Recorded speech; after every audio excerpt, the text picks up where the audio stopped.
lifestyle is even more achievable now, especially since work. Welcome back to the Papa Meat channel. How you doing? How you doing? Come on in and sit on down because today we are talking about alpha males. Yes, alpha males. I've been scrolling through Instagram for a while, and for some reason on Reels, I used to see a little more on TikTok, but on Reels for some reason, Instagram just has a lot of alpha males. I guess you could say Andrew Tate wannabe kind of guys, but mostly just men who are fixated on a set of rules that lets them also be a man. I mean, I'm talking alpha boot camps, spiritual alphaness, business alphaness, anything that makes you a stronger man. Because we need grown men online to sell us courses on how to be men. I don't know how to be a man. That's why I have collectively spent $70,000 every month on alpha male courses so I can please my wife and I can be the best man I can possibly be, spiritually, socially, and economically. Right? I'm a little business fiend. But what's prompted this idea today that made me want to talk about this was one man in particular that I've had a lot of fun watching. And who am I talking about, of course? Well, his name is Andy Elliott. You're killing yourself, get it? So get disgusted. I've been seeing Andy Elliott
pop up on my timeline for whatever reason. I don't know if his promoted posts are just targeted towards me, my demographic of a, you know, beta, not respecting man. But Andy has popped up everywhere and his Instagram reels are a little unhinged. What if someone kidnapped your son David and they told him they were going to kill him unless you sold 40 cars a month? There go another player tip.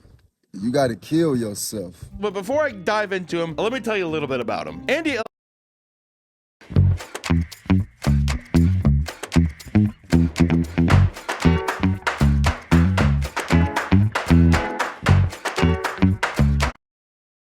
and you have to dongles and ports and all kinds of shit now. Well, most phones don't even have a head. That's what I mean. You have to get dongles and everything.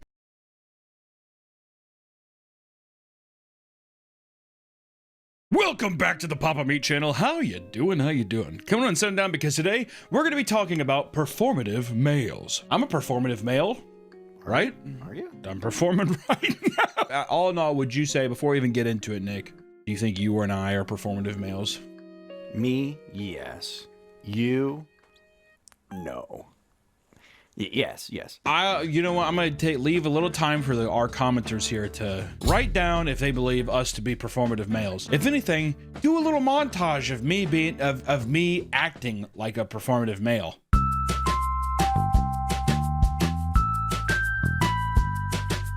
Case closed. Certified pussy lover. That's why I want a badge, dude. Gotta be sick. Trying to open up my textbooks, my female literature. Name one female author. 1 second, because I'm trying to think of a good one. Not that females. I'm trying to think of. There's one that my wife really likes. She's like a poet, kind of thing. She killed herself. She put her head in the gas in an oven. I know this one. Cynthia Plath. Sylvia Plath. Throughout time, the modern man has always adapted to their surroundings in order to get laid at all costs. Sorry, ladies, that's just the way it goes. Some men will lie about their height. Not me, I'm 6'5". You're being modest. You're 6'6". I'm 6'6" and I'm 178 pounds.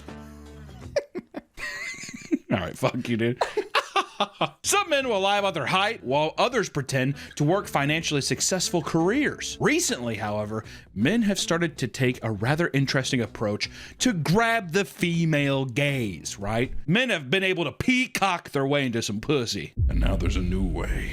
On TikTok, men have been getting a lot of negative attention online, being labeled as performative males that cosplay as the person that they think women want to date. This trend has exploded, with many men being ridiculed by those ironically mimicking their behaviors online. As the term performative male became more well known, it also caused more people to look closer at men in their lives to see how many of them put on a facade to attract a potential partner.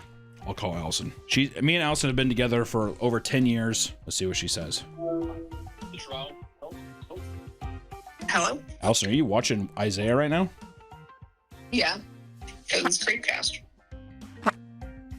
Listen, we're doing a video on performative males. Since the 10 or so years we've been dating or together, do you think that I was a different person? Did I put on a facade, or am I a performative male? Absolutely. You need to. I feel like you falsely advertised, but I came to enjoy who you were as a person, so. How did he do that? All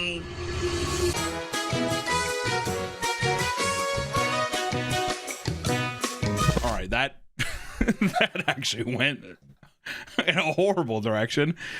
Wow. Cut all of that, please. My God. Put on your reading glasses and head towards your local coffee shops as we navigate through a sea of performative males. Which, for people also who, you know, I'm sure we've had some B-roll stuff. From the biggest thing I see about performative males online, it's like the guys, it is me. Like, I unironically believe that if I was more in shape and more attractive, people would label me as a performative male. Because every time I see it, it's guys with like a mustache, a mullet, and they dress like nice. Like I see iDubbbz a lot, Curtis Connor. Those are the guys I see a lot, YouTubers wise. You're saying you fit the look. If I was, yes. Like yeah, I think so, right? Let's talk about our feelings. I don't think you're a performative male though. Like you don't. How? I don't know. You don't seem like you perform for anyone except for our YouTube audience.